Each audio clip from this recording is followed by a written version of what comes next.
Listo. Bueno, ¿qué son las máscaras?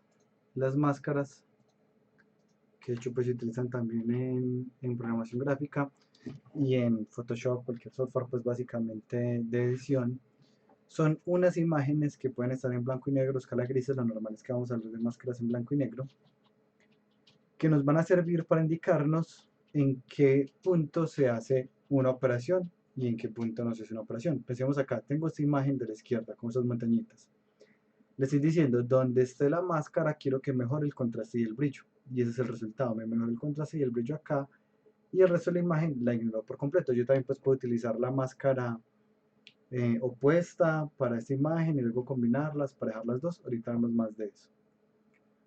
Cuando vamos a utilizar operaciones con máscaras, como funciona en OpenCV, es que muchas veces los métodos de OpenCV ya tienen una sobrecarga que le permite a uno compartir la información de cuál es la máscara que uno quiere utilizar. Entonces yo quiero sumar dos imágenes, entrada y fotograma, pero solo quiero sumarlas donde esté la máscara. Miren que le pongo aquí como mask y le pongo cuál es esa máscara que quiero sumar. Miremos acá un ejemplo de esto que acabo de mencionar. ¿Qué es este que tengo? Ah, bueno, aquí este lo tengo diferente. No, creo que no traje un ejemplo para este de acá. Bueno, y la otra, pues que es el que yo más utilizo, es utilizar un operador que ya está optimizado por el procesador, que se llama Bitwise. Esta operación ya los procesadores la tienen, digamos, optimizada, pues no hay otra forma más directa de decirlo, a diferencia de otras operaciones. Es decir, cuando uno pone un condicional, implica un costo computacional alto, porque los condicionales no están del todo optimizados en los procesadores, así tienen algunas optimizaciones hasta cierto punto. Cuando uno utiliza un for each, no está optimizado. El for each no está hecho para ser optimizado entre los procesadores y de hecho crea unos objetos temporales en la memoria, etc. Mientras que el for es un poco más rápido. Digamos de forma muy superficial que hay operaciones que ya los procesadores las tienen eh, optimizadas, todos los fabricantes de procesadores, o están estandarizadas para el tipo de compilación que se utiliza, y otras que no. Bitwise es una que sí está optimizada, es supremamente rápida. ¿Y cómo funciona el Bitwise? El Bitwise lo que hace es una operación tipo I, pero de cada píxel. Es lo mismo que el operador I. Pues el operador I, miremoslo acá, lo voy a explicar primero en 1D. Yo tengo 1, 1, 0, 1. Y escribo I, 1, 1, 1, 0. Cuando yo hago esta operación, estoy haciendo un I bit a bit. 1 y 1 me da 1. 1 y 1 me da 1. 0 y 1 me da 0. Y 1 y 0 me da 0. O sea, lo que se hizo fue, se tomó este con este, luego se tomó este con este, y así sucesivamente. El resultado pues va a ser que los que tenían diferente. El resultado va a ser que los que tenían el mismo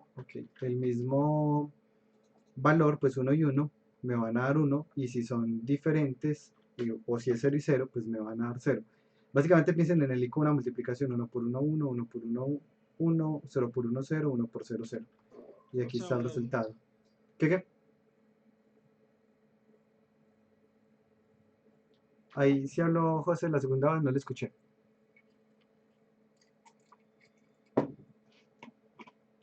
Aquí entendido como un AND.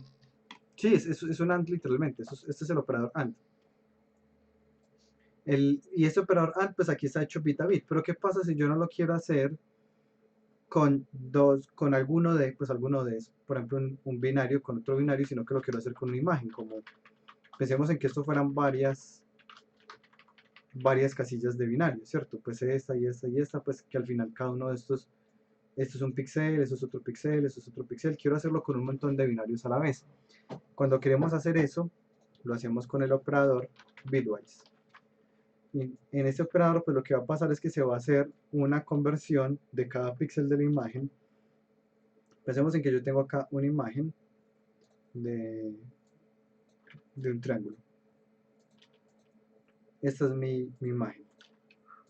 Entonces tengo este triángulo Este triángulo tiene un valor en binario. ¿Cuál es ese valor en binario? Pues miremoslo en hexadecimal. Este valor en... Este es el color que tiene ese triángulo. Tiene E9, 6, C6, ¿cierto? Pues todos los programas de diseño y desarrollo web pues permiten trabajar con el hexadecimal porque es la forma en que se programó el sistema de colores originalmente. Este FF de acá, pues esto está separado. Esta es la cantidad rojo, cantidad de verde, cantidad azul, cantidad de alfa. Cantidad de alfa, ya sé que son 255 y pues tendría que empezar a convertir cada uno de estos para ver qué números son. Por ahora voy a pastelearlos acá. Eran 233, 198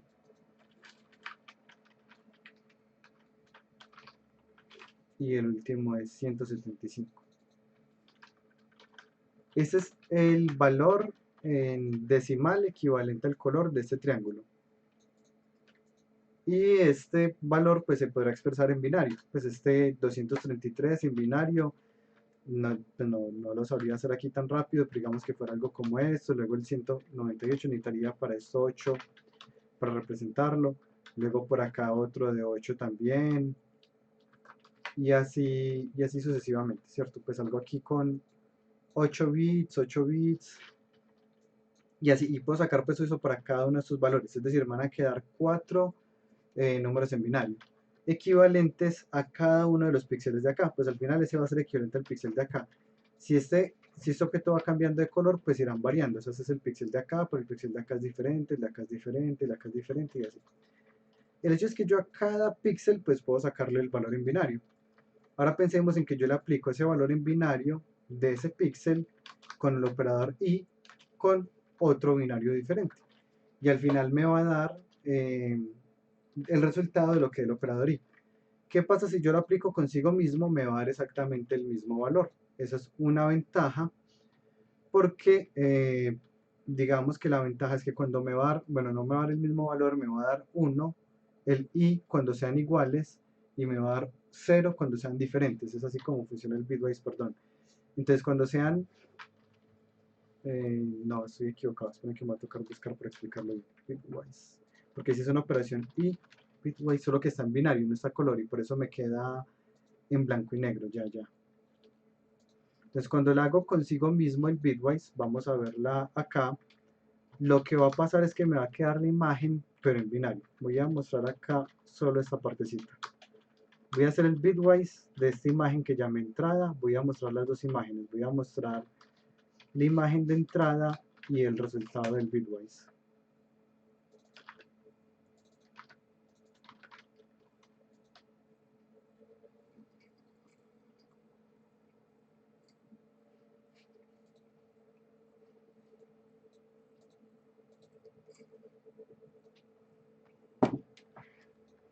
Acá lo que estoy haciendo es aplicar un bitwise entre, miremos la operación que se está haciendo acá, pero me va a tocar mostrar otra imagen acá.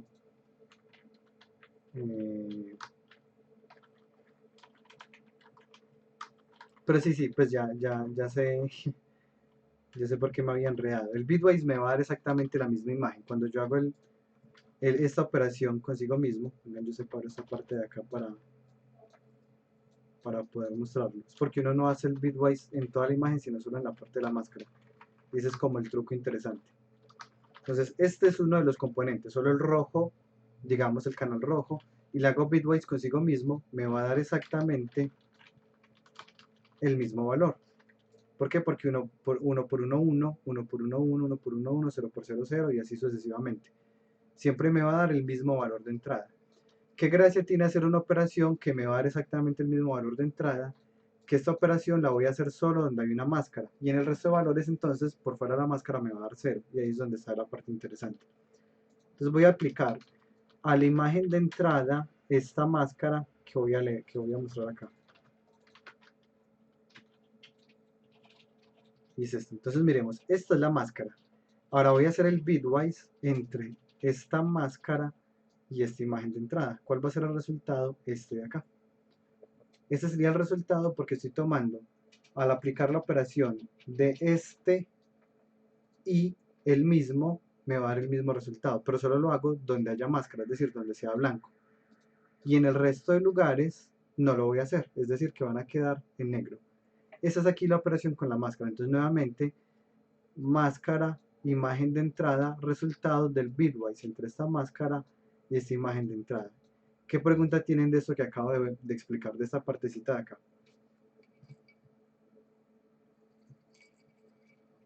De eso no, profe, pero veo que en los parámetros pasas dos veces entrada. Entonces hay que sí o sí hacer No el aplica las bitwise partes consigo mismo. blancas. Por Y ejemplo, luego con la máscara. si no fuera negro, las líneas si fuera un color, quedarían del otro color, ¿cierto? No, no, la máscara solo, pues voy a responder las dos preguntas. Eh, Primero la de Cristian, sí, pues estoy haciendo la operación con el mismo, porque pues con alguien tengo que hacer la operación. Y si yo no quiero que afectar el resultado, pues lo hago consigo mismo de modo que me dé exactamente el mismo resultado. ¿Cuál es el truco? Que solo hago la operación en donde esté la máscara. Ese es el truco. Respecto a la pregunta de José, José, no, las máscaras no tienen sentido. Acá en este contexto de máscara de visión artificial no tiene sentido en escala de grises o en colores. Es blanco o negro. Si usted le pasa una imagen como máscara, digamos, esta es mi imagen de fondo, un negro puro. Y yo le paso por acá, esta es mi máscara que es blanco puro, entonces se entiende que lo que es blanco es máscara y lo que es negro no es máscara. ¿Qué pasa si yo no le pasara esto, sino que le pasara un gris? Sigue aplicando exactamente igual. Esto es fondo y esto es máscara. Desde que el píxel sea mayor a 0, se cuenta como máscara. Es decir, que no importa si esto es, por ejemplo, este rojo, porque igual pues la máscara es en escala de grises. Cuando este rojo yo lo convierto luego a escala de grises, pues me va a dar algún tono de gris. Me daría algo como esto. Y este gris igual va a contar como máscara porque es mayor a 0. O sea, máscaras en blanco y negro cuando las está mostrando acá en OpenCV. Uno los podría trabajar en escala de grises haciendo como su propio algoritmo, que es un poco como lo que uno hace en Computer Graphics para hacer diferentes operaciones. Ya les muestro acá un poco ese concepto. Pues porque máscaras también las aplicamos en videojuegos para hacer algo como esto. Por ejemplo, yo quiero cambiar yo quiero cambiar de color la chaqueta del personaje. Entonces, esta es la textura del personaje. La textura del personaje es una imagen. Y de esa textura del personaje voy a aplicar una máscara, que es una imagen en blanco y negro, donde está la chaqueta. Y donde está la chaqueta, pues estoy haciendo el cambio de color. Yo pude haber puesto aquí no una imagen blanco y negro, sino una imagen en escala de grises, de modo que me quedaran como unos sombreados falsos, por ejemplo, y también funcionaría. Pero aquí cuando hace esto, pues uno hace su propio algoritmo, no hay uno ya hecho como el de OpenCV.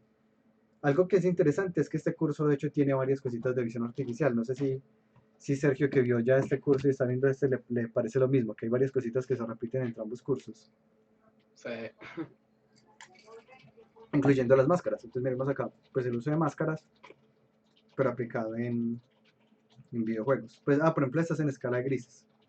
De modo que esas manchas, que son como unas manchas pues de sangre, no sean iguales, pues en las partes que es un poco más difuminadas, y escala de grises, pero este concepto que lo podemos trabajar pues en HLCL o en CG, no aplica con este método de bitwise. Bitwise es o es blanco o es negro, es completamente binario. No sé si a José le queda más claro ahí lo que me preguntaba.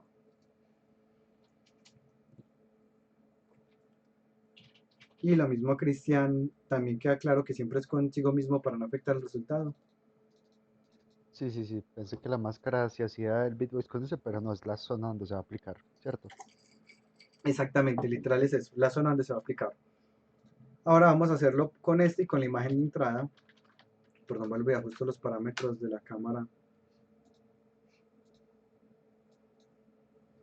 Quito los parámetros automáticos. Esto es lo normal siempre para hacer trabajos de visión artificial, quitar los parámetros automáticos.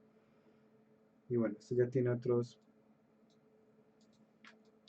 tipo de inconvenientes diferentes.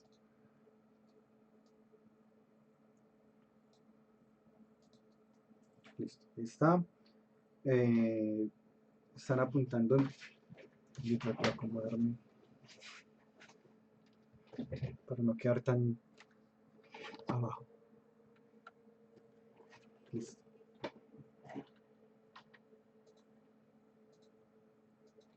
Y ahora sí, voy a aplicarla pues ya les voy a mostrar el código que tengo acá. Voy a sumar ambas imágenes considerando la máscara y miremos el resultado.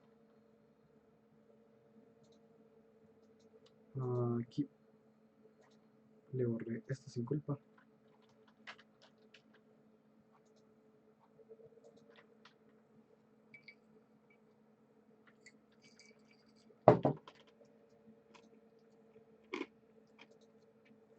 Acá estoy sumando dos imágenes, pero las estoy sumando en donde está con base en una máscara. Entonces miremos que acá se ve parte de la cámara, que es aquí donde yo me estoy moviendo, y se ve parte del fondo, que es esto que está acá. Miremos cómo está hecho este. Estoy tomando acá la imagen 1, que fue la que vimos ahorita, la imagen del fondo. La estoy tomando con la máscara que vimos, que la máscara es... perdón, eso no es. Esta de acá. Y luego estoy haciendo lo mismo con el fotograma, pero con el inverso de la máscara, con 255 la máscara.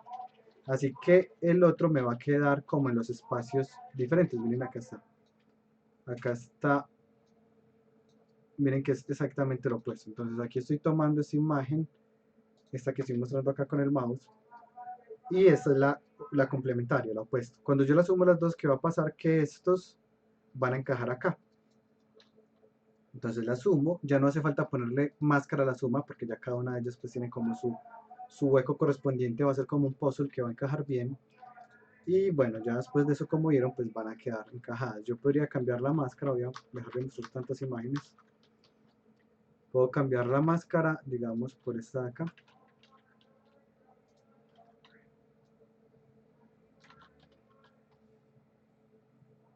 Y ahí estaría lo mismo, pues estoy operando una parte de la imagen que es aquí en el círculo y lo otro por fuera.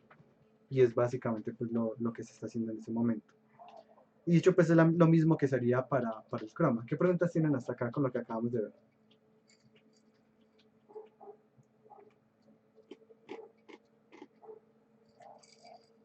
Bueno, voy avanzando.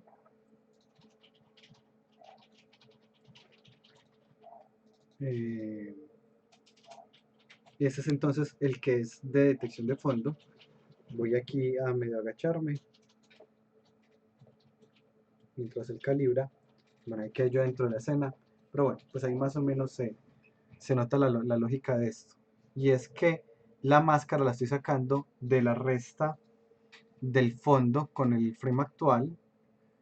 Y esa resta le aplico entonces el bitwise a la cámara con esta máscara que está acá. Luego tomo el fondo y le aplico el bitwise con el inverso de esta máscara y luego lo sumo los dos y ya ahí tengo pues como mi pseudocroma. Voy a hacerlo ahora pero con HCB, que tiene pues más sentido aprovechando que tengo este fondo acá.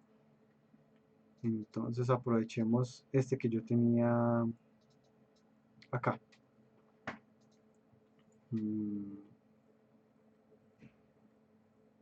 Aquí me toca volver a poner estos que se lo había modificado en la última clase.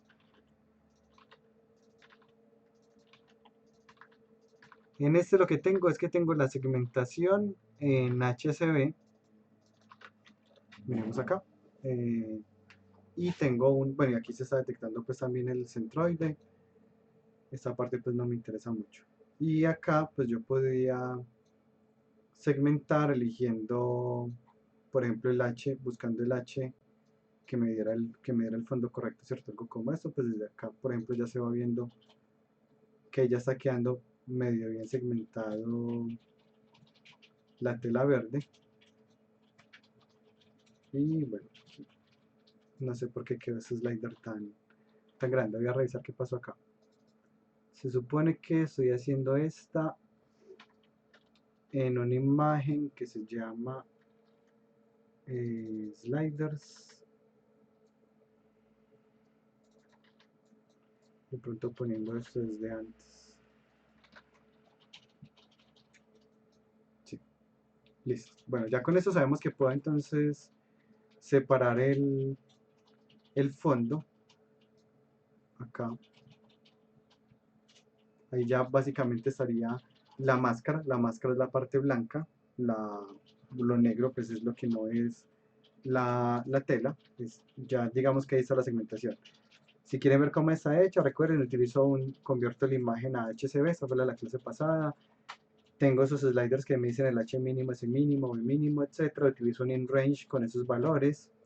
Le aplico una operación morfológica con un kernel tipo elipse. Aquí le estoy aplicando 3 iteraciones, está muy fuerte, voy a probar con una sola a ver cómo me va.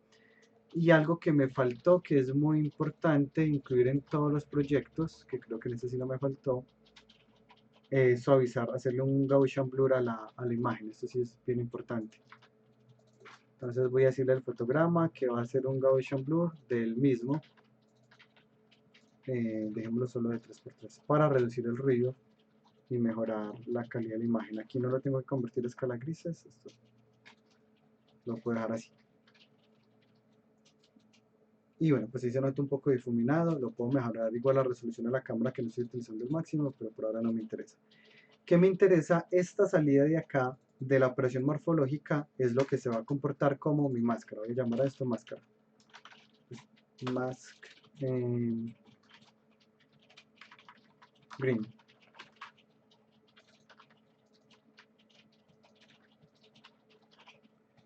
Y esta máscara es la que me interesa para aplicar la operación bitwise. Entonces miremos acá, voy a tomar este mismo código de acá.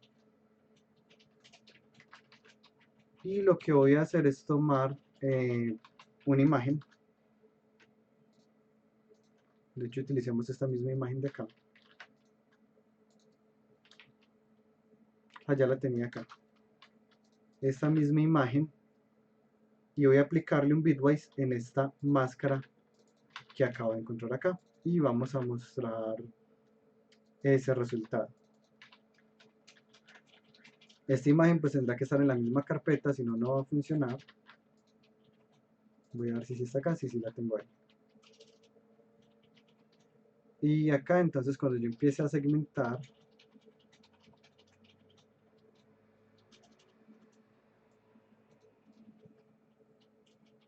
ahí ya va a estar más o menos, pues cierto, el fondo separado de lo que es la persona. Es más o menos pues como lo que pretendíamos.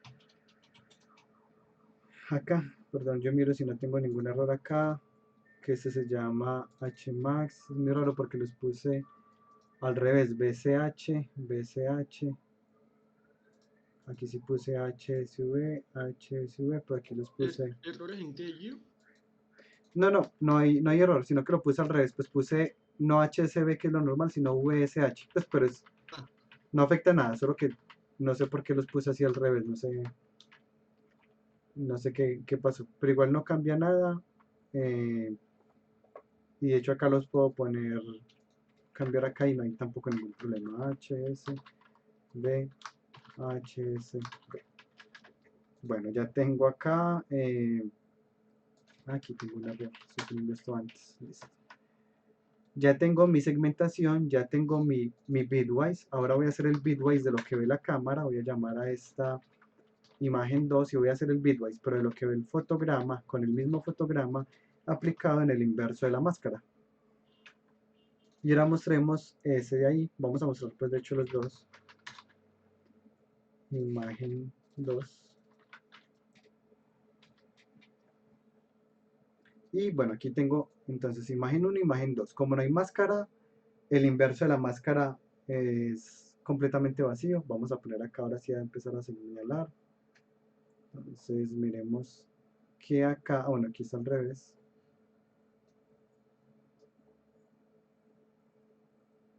Y por acá ya va quedando mucho mejor. Entonces acá ya estoy teniendo una primera parte de la segmentación. Recordemos que la máscara es la tela verde, lo que sea aquí verde se volvió blanco.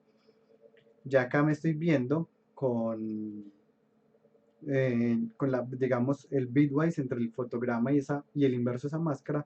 Y aquí está el bitwise entre la máscara y una imagen de fondo. Ahora, ¿qué sigue? Si yo sumo estos dos, pues ya ahí tendría como el montaje base. ¿Hasta ahí alguna duda?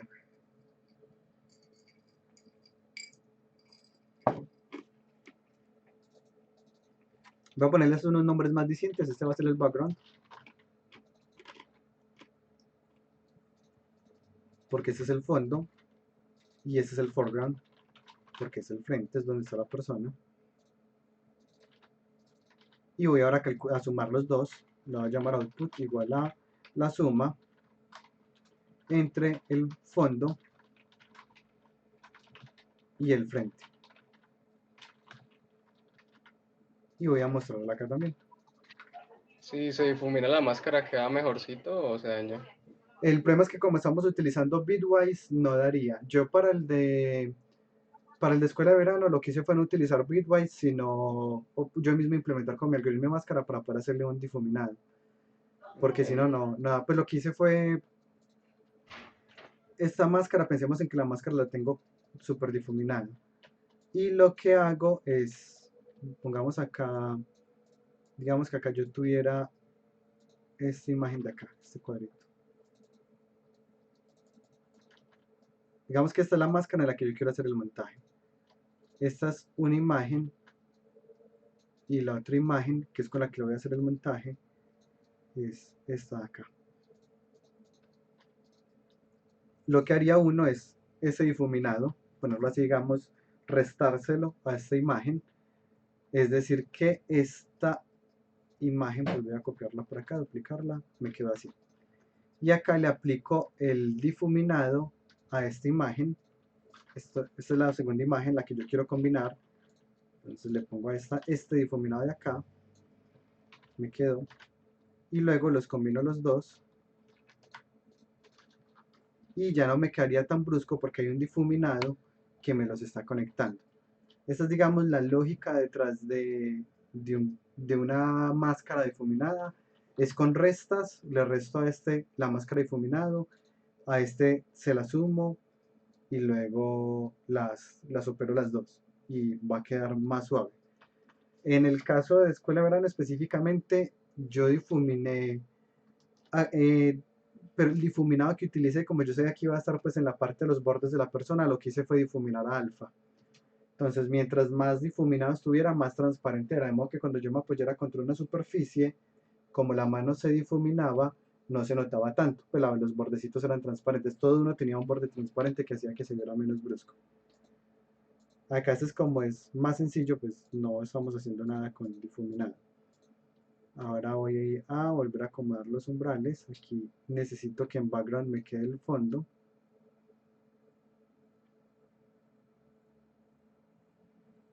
Que es más o menos así. Puede inclusive ser un poquito más permisivo por acá. Ahora la saturación mínima, como por acá, saturación máxima. Aquí todavía no se ha perdido. El brillo mínimo, empujar por acá y el brillo máximo. Ahí básicamente está bien. Y ya aquí pues tendría como el resultado del montaje, que es esta que está acá, que es el de sumarle, pues quitarle el fondo a uno, operarle el fondo al otro y luego sumar los dos y aquí está. Y lo que les decía es detectar los bordes para uno difuminar, pues sí ayudaría bastante. Ya les muestro la parte de cómo detectaría uno los bordes para saber uno dónde tendría que difuminar. ¿Alguna pregunta antes de continuar?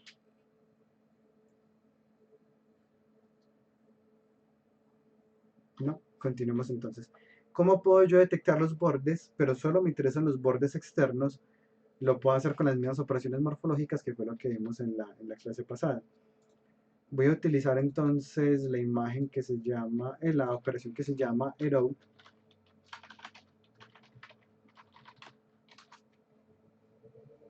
que es esta de acá, pues ya se las había mostrado hecho con esta misma letra. Miren acá, uno le dice cuál imagen quiere erosionar y voy a aplicar acá a la máscara, voy a poner Eroded Mask igual a esto, a la erosión de la máscara original con el kernel que ya tengo una sola vez. Y voy a crear otra que se llame dilatada, delayed mask y va a ser con un delay. Y ahora voy a encontrar la resta de la dilatación de la erosión. Esto se llamaría los bordes. Edge sería cb2.subtract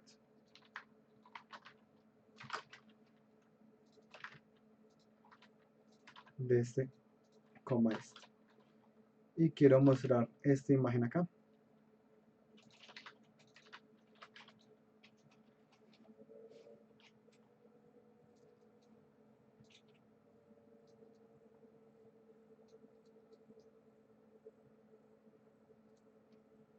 Acá, bueno, se supone que este debería estar más o menos así. Ahí más o menos está. Miren acá la parte de Edge. De hecho, organizémoslo un poquito más para que se vea mejor.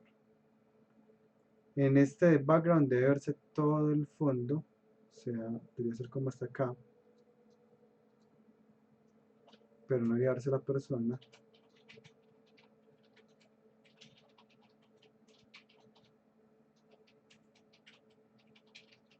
Ahí más o menos está. Si miramos el ruido, matamos bastante el ruido con las operaciones morfológicas. Eh, Podría ser que falte más iteraciones para eliminar ese ruido de acá. Aunque también podríamos pensar en que es que tenemos los umbrales muy mal puestos. Porque ahí, por ejemplo, miren que ya desapareció. Casi todo. Y miren que esta que tengo acá es los bordes externos. ¿Cómo encontré los bordes externos? Erosión, dilaté, o sea, tomé esta máscara y la hice más gorda, luego tomé la misma máscara y la hice más pequeña y cuando las resté las dos, pues me van a quedar los bordes exteriores. Y en estos bordes exteriores yo ya sé que es donde debo poner más cuidado al momento de hacer el montaje. Y acá tengo varias alternativas. Por ejemplo, yo hago el montaje, pero donde están estos bordes, voy a poner una versión difuminada de esta imagen combinada con la otra. O voy a hacer un add weighted para sumar parte de esta imagen con parte de esta imagen. Ya ahí pues cada uno elegirá cuál es el camino que mejor le funciona de acuerdo a los parámetros que tiene. Es un poco más claro y también con lo que me preguntaba Sergio es un poco más claro cómo se podría corregir acá los bordes. Sí, ya entendí. Eso súper bien ahora. Es claro para todos cómo se detectaron esos bordes externos. Sí, profe, claro. Súper bien. Ya entonces miremos que tenemos nuestro montaje, pues muy superficial, pero este funciona bien. Pueden probar, como les digo, otros modelos de color. Hay más modelos de color. Yo para escuela de verano, de hecho, no utilicé HCB. Pero mira, Space Color, pero hay un artículo muy bueno, Space Color, que sacaron. Bueno, no es un artículo, una publicación súper sencilla, pero explicaba muy bien. Este de acá. Miren que él muestra cómo se comportan los diferentes colores en Lab, por ejemplo, YSRBCB, en HCB, y explica los códigos pues, de cada uno, hace una segmentación de verde en diferentes colores. Por ejemplo, acá muestra que el problema con la detección de verde en HCB es que se puede confundir con el amarillo, por ejemplo. La segmentación en otros, aquí ya no me acuerdo qué es más lo que él explica, ya les tocaría revisar. Pero eso es súper interesante, ya se los dejo. De hecho, fue en este en el que me basé en su momento para elegir el de escuela de verano. Con la diferencia de que, pues yo lo que hice fue en Unity, aunque antes de hacerlo en Unity, yo lo hice primero en OpenCV, probé que me estuviera funcionando, cuando vi que me estaba funcionando, y sí lo pasé para Unity. Pero como en Python uno programa tan rápido, yo por lo general programo pues cuando puedo en Python, miro que ahí funciona, y si funciona, ya sí me mudo de lenguaje a uno que me tome un poquito más de tiempo. Digamos que la ventaja de Python es que uno no tiene que pelear con la herramienta, entonces puede hacer pruebas muy rápidas. Con Unity o con otros pues, software un poquito más elaborados, por así llamarlos, a veces uno tiene como ciertas peleas que no son necesariamente la parte de visión artificial, sino más desde la configuración o temas de memoria, optimización porque hay modelos, etc.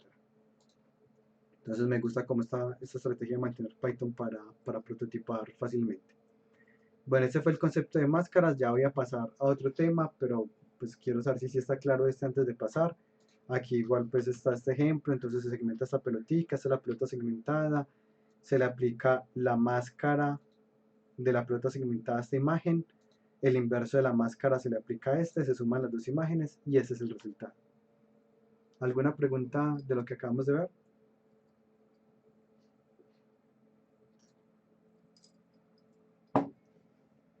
No, súper bien, voy avanzando entonces. Y esta queda completa. Ahora vamos a ver este de extracción de características que habíamos empezado a ver. pero lo pasé pues muy rápido porque ya se estaba acabando la clase. Y habíamos hablado de varias características, hablamos específicamente de la detección de la masa con M y del centro de masa que lo hacíamos con M10 sobre M00 o M01 sobre M00 e hicimos el ejemplo inclusive con la cajita azul de detectar el centroide. Ahora vamos a ver qué otras características puedo extraer. Hay unas que se llaman los contornos. Los contornos pues vamos a asociarlo al perímetro. Cuando vamos a sacar el contorno, hay una función que se llama encontrar contornos que recibe ya la imagen en blanco y negro y el método en el que vamos a encontrar los contornos. Quiero que miren que acá hay varios. El red external solo va a encontrar los objetos externos, es decir, supongamos que mi imagen segmentada es esta de acá.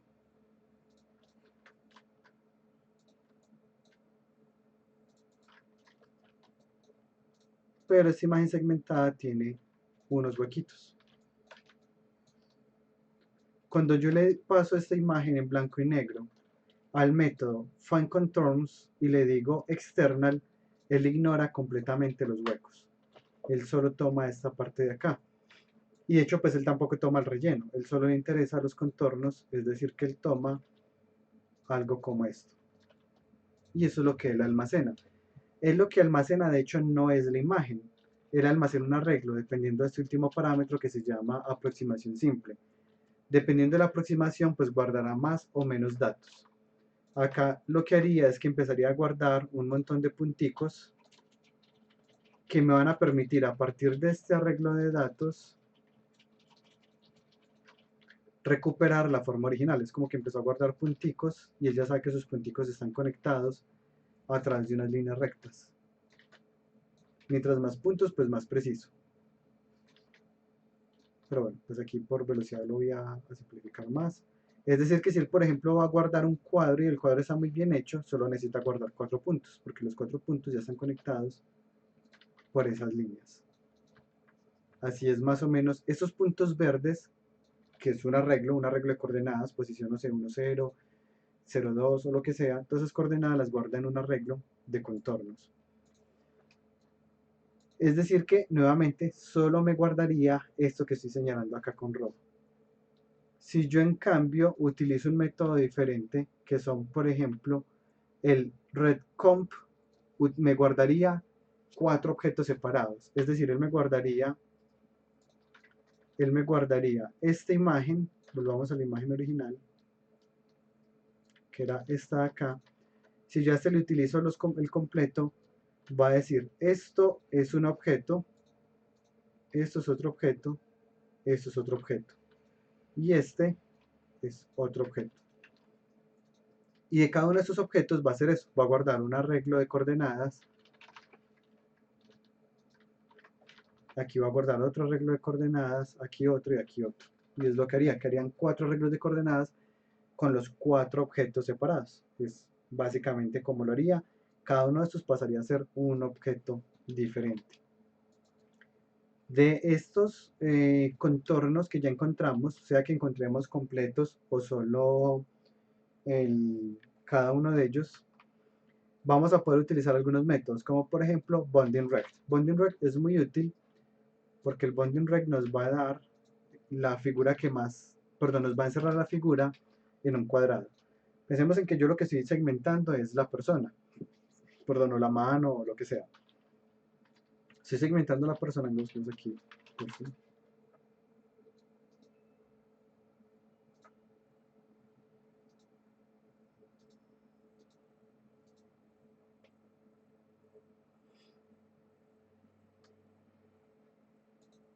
Digamos este.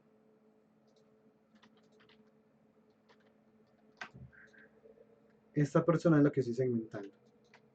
Que la segmenté porque al final el fondo tiene un color verde, pues una tela verde, o le resté el fondo, o utilicé algún algoritmo pues ya más avanzado como el de detección de peatones, etc.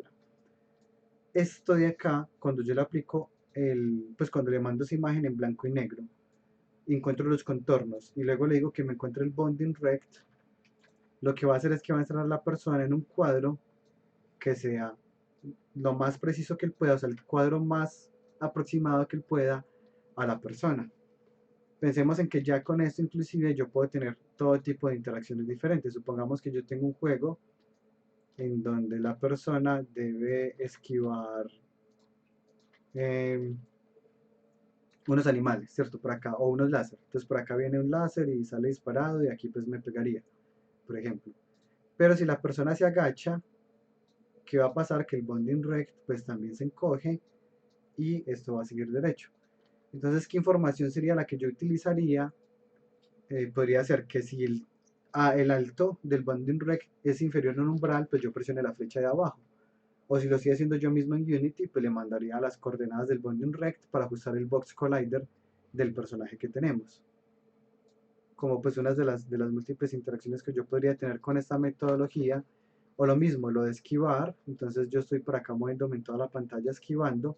Y hay unos, no sé, láser que van saliendo o una abeja que está en el mapa y yo me tengo que ir agachando. Y lo haría con el bonding rect. Hay muchos, digamos, interacciones que se pueden hacer cuando pensamos en visión artificial por el hecho de que nosotros pues estamos acostumbrados a juegos en donde, pues a juegos manuales en donde utilizamos los ojos. Pensemos en otro, pues voy a devolverme un poquito de tema. Cuando hicimos el script de detección de movimiento, que era este de acá.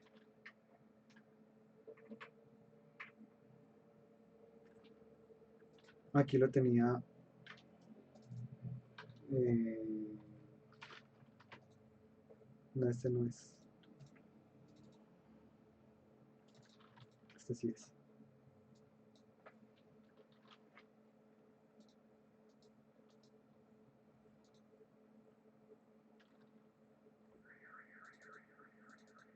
No, solo que este ya lo tenía realizado. Voy a tomar aquí solo este de acá.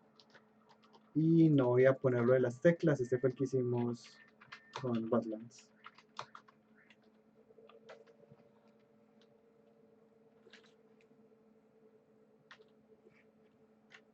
Por un segundito, miro que estoy haciendo mal. Ah, es la cámara.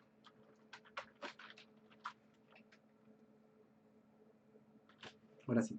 Entonces pensemos en este. ¿Qué tipo de juego podríamos hacer, por ejemplo, con detección de movimiento? Supongamos que yo estoy acá en... O sea, estoy montando un parque de diversiones o lo que sea. Tengo un espacio en un Diversity o cualquier lugar. Y digamos que acá tengo como una pantalla donde hay un dinosaurio.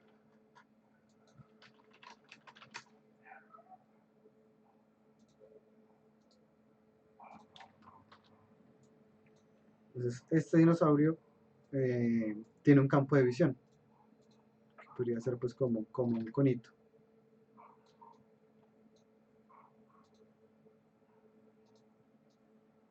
Pero pues los dinosaurios, de acuerdo a la película Jurassic Park, no tengo ni idea si será verdad, nunca he verificado esa referencia, ven basados con base en el movimiento. Entonces podría ser en que él se va moviendo, el campo de visión también, y cuando llegue donde mí el campo de visión, pues si yo estoy completamente quieto, cuento píxeles blancos, no hay nadie, él no me ve, entonces él sigue patrullando, y cuando ya esté pues por acá, yo ya sé que puedo empezar a moverme de un lado a otro, pues la cámara estaría ubicada como a lo lejos, y yo voy caminando, cuando veo que él va a volver a mirar, me quedo quieto otra vez, para que no me vea, y luego sigo avanzando. Y son experiencias donde se utilizaría pues todo el cuerpo para participar, y podemos hacer, digamos que esa clase de interacciones gracias a que estamos emulando el sentido de la vista. O sea, hay muchas, a ver cómo lo explico, digamos, hay muchas experiencias que nosotros podríamos resolver si en lugar de sensores utilizamos un humano. Pensemos en la que tenía hace mucho tiempo Coca-Cola Dance.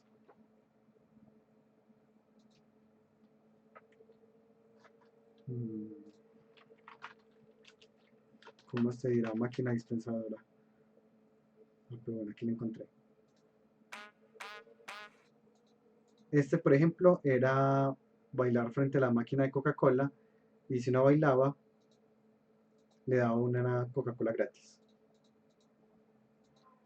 Cuando uno piensa en una experiencia como esta, pues la solución más sencilla sería: contrato a alguien que esté mirando a la gente, si efectivamente baila, pues está dentro de la máquina, presiona un botón y ya les da una gaseosa o lo que sea, ¿cierto? hay muchas experiencias que nosotros cuando las pensamos podríamos solucionarlas con una persona mirando.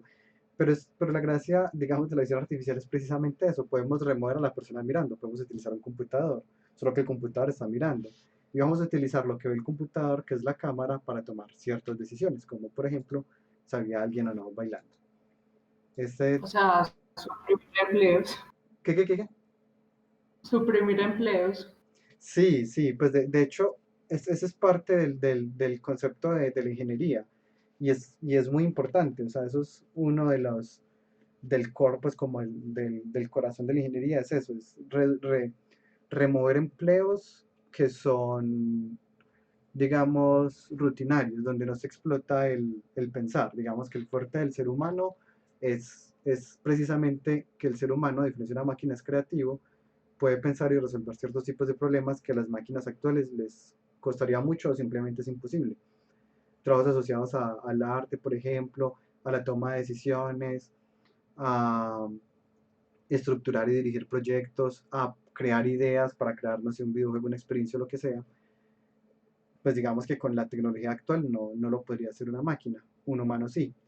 Pero hacer algo como, por ejemplo, ocurría hace, no sé, 2000 años, que era moler manualmente el trigo, entonces había por allá unas personas empujando un molino, dando vueltas para que efectivamente pues lo moliera. Luego llega en algún momento un ingeniero y dice, "Ay, ¿qué tal si reemplazamos al humano y ponemos una mula, un burro, pues algún animal que vaya dando las vueltas y haga lo mismo? Dejamos a un humano sin empleo, sí, pero es que él tiene el potencial de pensar y puede dedicarse a un oficio que sea un poco más, pues primero mejor pago y segundo que efectivamente explote sus habilidades. Luego pues llegan y reemplazan el burrito por el agua que también va corriendo y hacen lo mismo con la transformación de movimiento del agua que hace este giro. A este giro acá pues fue un avance mecánico súper fuerte en su momento llegar a esa conclusión. Entonces sí, pues no sé si Ana lo mencionaba como crítica, pero es parte realmente de este proceso de ingeniería, que de pronto si no lo tenían presente, sí es parte de nuestro rol. Y pasará pues en algún momento. Ustedes pueden que estén trabajando en alguna industria, digamos poniéndolo un poco más desde el software directamente o desde la electrónica y les ponen a hacer una aplicación o a hacer un dispositivo que haga ciertas tareas, puede que efectivamente resulte llevando, pues puede que la conclusión de eso sea que algunos roles que tiene la empresa originalmente ya no sean necesarios, pero es normal, pues hace parte de nuestro oficio. ¿Alguna pregunta de pronto con eso que acabo de mencionar?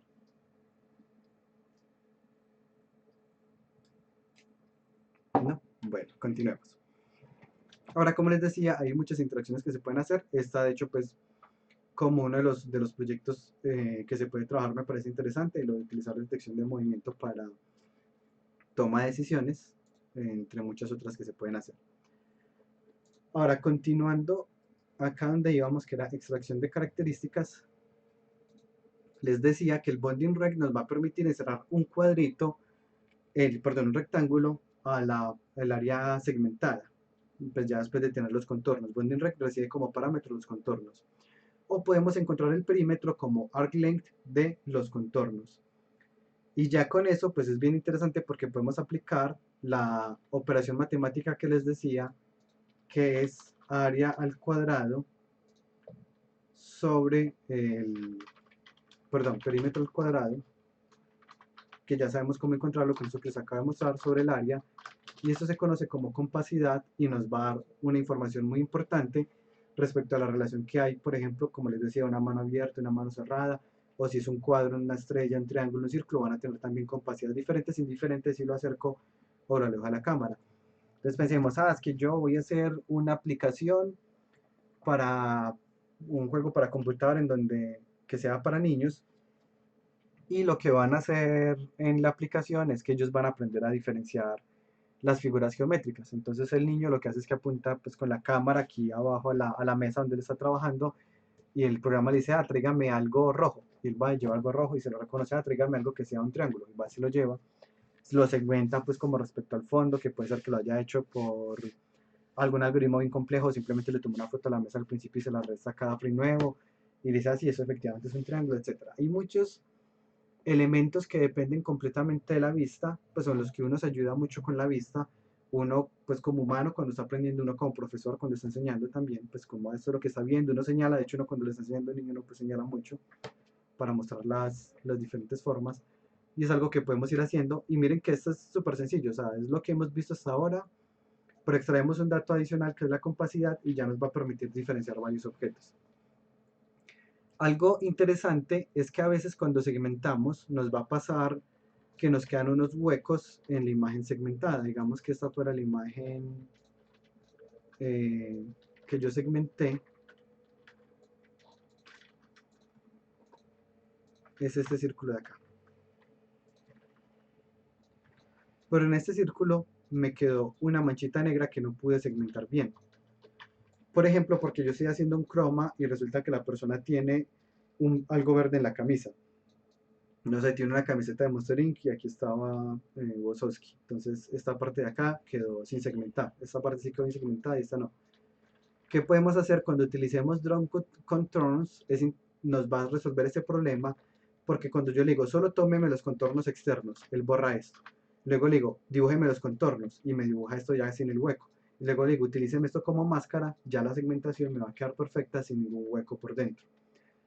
¿Cuál es el riesgo de hacer esto que les acabo de decir, de no incluir los huecos? Que si uno, por ejemplo, hace esta figura o cualquier otra figura que sea un círculo, él también me la va a rellenar. Porque esto pues finalmente viene siendo un hueco que le está detectando. Entonces esta funciona bien, pero tiene sus desventajas. Ahora, siguiente, como les decía, podemos utilizar también en lugar de la simple, la compuesta para encontrar también los huecos internos que él va a tener. Y acá son unas tareas que les dejo para que revisen. Esto lo empezamos a revisar con más detalle la otra semana porque el foco de esta semana pues es el proyecto. Y este es el de la firma, ya se los mencioné. Ahora voy a pasar a algo más y es segmentación, pero de múltiples objetos. Perdón, segmentación no, clasificación o extracción de características. Ahora lo primero es la segmentación. Ya hemos hablado muchas veces de qué es la segmentación. La segmentación hasta ahora la hemos hecho de dos formas. O hemos segmentado por color buscando algo que se encuentre en un rango de colores, o hemos segmentado quitándole el fondo, que es como el que yo he hecho en la mayoría de ejemplos de clase, que llego y le tomo una foto al fondo, llega la persona, se resta lo que ve la cámara con el fondo y tengo la persona segmentada. Hay otros algoritmos más complejos, como por ejemplo Region Growing o GrabCut. Este que están viendo acá fue hecho utilizando GrabCut, que es bien interesante por si lo quieren revisar, pero no funciona también en tiempo real, pues funciona más bien lentico. Luego de segmentar, pues de las diferentes formas que puedo segmentar, inclusive con el mismo threshold puedo segmentar. Esta segmentación de acá la hice con el threshold, tomé esta imagen, la pasé a escala de grises, la difuminé para quitarle un poquito el ruido, le mejoré el contraste y el brillo y luego le utilicé un threshold con Otsu, tal cual aparece acá, que es donde yo no le tengo que decir a lo que sea por debajo de 30 o por encima de 30, sino que Otsu busca automáticamente el mejor umbral. Entonces ya tengo la imagen en blanco y negro. Ahora que me interesa hacer un análisis de cada objeto, digamos yo quiero decir cuántos cuadros hay, cuántos triángulos hay, o cualquier información que yo quiera sacar. Para eso entonces voy a utilizar el Fine Contours como lo vimos ahorita con el método external. External va a tomar cada uno de estos objetos y los va a guardar en un arreglo diferente. Luego este arreglo de objetos diferentes, ¿qué me está dando? Me va a dar las coordenadas, pues me da un montón de coordenadas de cada uno de esos objetos. Pero ya vimos que yo puedo utilizar el Bounding Rect, que fue la que les mostré ahorita, para encontrar el rectángulo que me encierra ese contorno. Yo lo utilizo y esto me da las coordenadas de ese rectángulo, me dice la posición en X, el ancho, la posición en Y y el alto. ¿Y qué puedo hacer? Crear una región de interés, como ya lo habíamos hecho antes para tomar pedacitos de la imagen o de la cámara. Pero voy a crear un ROI por cada una de las imágenes. Entonces miren, el resultado sale en la imagen original y así queda, porque estoy separando cada una de ellas en diferentes ROI, en diferentes imágenes. Y los puedo guardar inclusive, o sea, yo puedo guardar esto en un archivo de imagen y guardo todas las imágenes, o hacer ya un análisis con cada imagen, etc. Entonces miren que es interesante porque yo puedo tener varios objetos frente a la cámara y con esta función de encontrar los contornos externos y luego encontrando los ROI ya sé dónde está cada uno de esos objetos que está viendo la cámara. Algo acá que pueden notar es que en este me quedó un pedacito de esta figura y en este también me quedó un pedacito de esta figura, pero utilizo el truco que les mencioné ahorita, que es el de Drawn Contours, que me dibuja solo los contornos de la imagen. Entonces me dibuja este contorno e ignora esta, me dibuja ese contorno y me ignora esto. Ese es el resultado, por ejemplo, de esta, después de haberle dicho que me dibuje solo los contornos, que me quito este pedacito de acá. Y aparte miren que estoy dibujando el centro de masa de cada uno de los objetos. Y pues y en texto pues ya estoy mostrando el texto diciendo de cuánto medía cada una. De este, vamos a ver si me funciona un ejemplo que tengo acá, porque lo había hecho en una versión diferente de OpenCV y cambiaron uno de los métodos.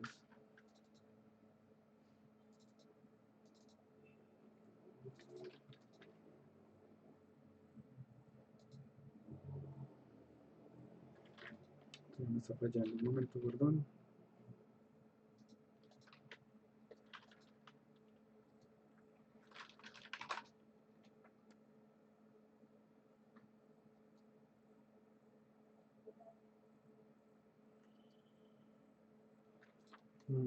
Sí, no, posiblemente sea por el cambio de versión.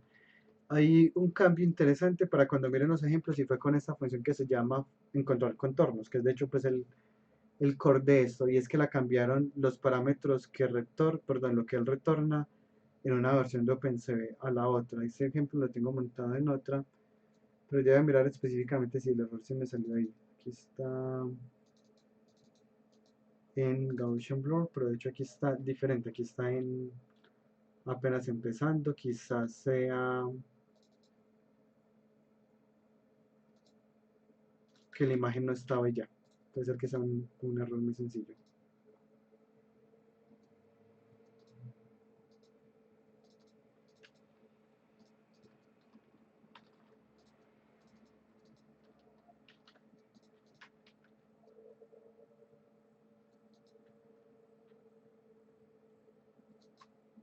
Aquí tengo otro error, perdón, ya mira dónde está. Aquí importo la imagen. Bueno, aquí estoy haciendo la parte que les decía, se mejora el contraste y brillo de la imagen. Se difumina normalmente antes de esto. Bueno, lo difuminé después de mejorar el contraste y el brillo.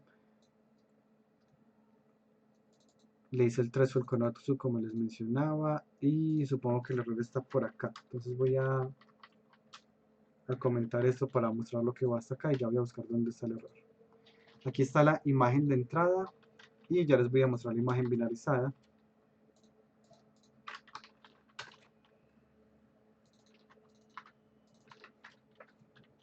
Que quedaría así, ¿cierto? Pues ya quedaron separados. Esta, pues esa imagen de entrada igual fue después de aplicarle estas operaciones. Si la quisiéramos ver antes de esto, pues de hecho quitémosle para que veamos cómo es. Así era, miremos que el problema es que entonces no me detecta bien algunas figuras. Esta figura cree que hace parte del fondo. Cuando le aplicamos claje es un método para mejorar contraste y brillo. Miremos cómo queda. No es que ahora sí queda mucho más marcado el contraste y el brillo. Y lo que sigue ahora es para que no nos queden como estas partecitas acá que de pronto se confunden un poquito o el fondo está muy marcado, lo podemos difuminar. Y miren que ahí ya queda muy bien. En algunas ocasiones nos puede funcionar mejor difuminar antes de aplicar el claje, de modo que cuando lo vaya a mejorar el contraste y el brillo sea sobre una versión difuminada. Verifiquen cuál de los dos les funciona mejor. Como ven acá pues me funcionó bien. Ahora voy a utilizar que se llama encontrar contornos. Para encontrar los contornos, posiblemente aquí el error sea que este ya sea el 0 en la nueva versión de OpenCV. Porque lo que pasó fue que cambiaron un parámetro a otro. Creo que aquí ya quedó en la 0. Sí, ahí sí. Y miremos que acá ya tengo lo que les decía. Ya estoy tomando cada uno de ellos y los estoy separando en imágenes diferentes. Aquí ya tengo un montón de imágenes donde cada una de estas imágenes es uno de ellos.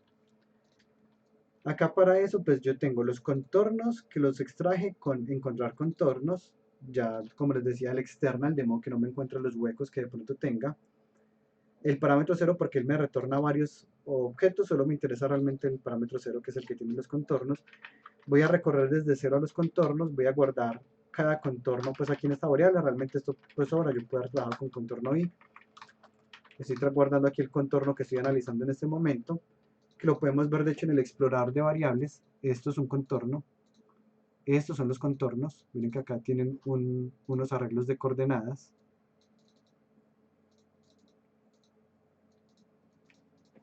Y acá está, tengo un arreglo que se llama fragmentos. Y esos fragmentos los estoy añadiendo cada uno de estas imágenes de acá. Siendo, ¿dónde tengo esa de acá? Fragmento, la saqué de extractor. Esta es una clase que hice yo mismo, que ya se encarga como esa parte de extraer la información, pues cada uno de ellos en un ROI por separado. Como notarán, pues yo muchas veces no pongo todo en el mismo código, sino que creo clases para eso, porque es mucho más limpia la programación y aparte porque esto es una tarea, entonces no necesito mostrarles todo el código de una vez. Y luego muestro cada uno de los resultados. Luego lo que voy a hacer es guardarlos todos en el disco duro. Estoy tomando cada una de esas imágenes que separé y las guardo en el disco duro. Es decir, que cuando yo miro acá, ya en el disco duro me quedan guardadas las diferentes imágenes que hay ahí adentro.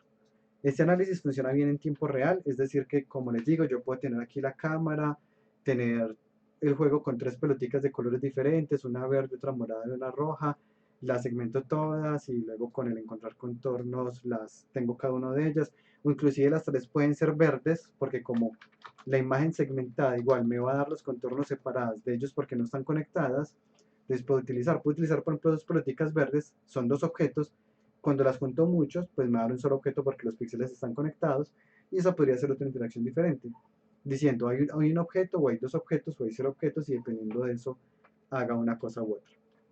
Este es más o menos como el concepto. Nuevamente, en Find Contornos, también con esto puedo encontrar el perímetro, el bounding box, etcétera, etcétera. ¿Alguna pregunta de esto?